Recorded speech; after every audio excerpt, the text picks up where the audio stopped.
Bipartisanship, it is what a recently re-elected President Barack Obama is calling for. I'm open to compromise. And what Speaker of the House of Representatives, Republican John Boehner, is urging. Let's challenge ourselves to find the common ground that has eluded us.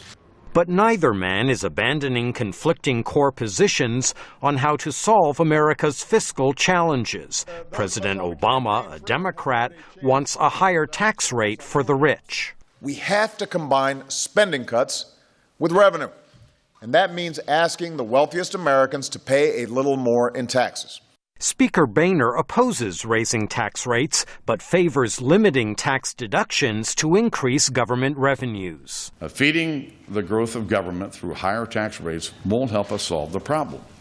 The partisan debate on taxes is not new. Former Republican President Ronald Reagan championed tax cuts in the 1980s. Taxes rose in the 1990s under former Democratic President Bill Clinton and fell again in 2001 under former Republican President George W. Bush.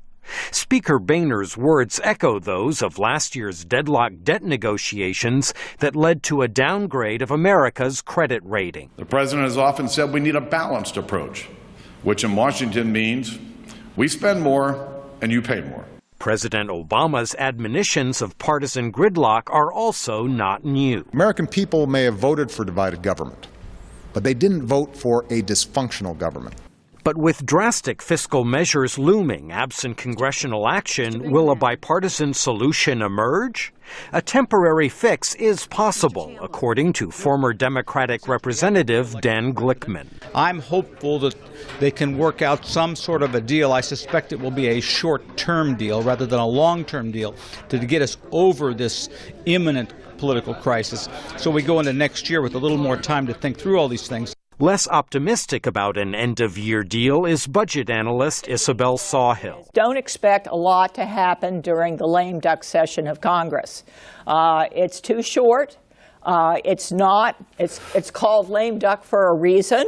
By January 1st, Americans will have an answer. Under current law, the nation's fiscal imbalance would shrink, but the nation's fragile economic recovery might be dealt a severe blow.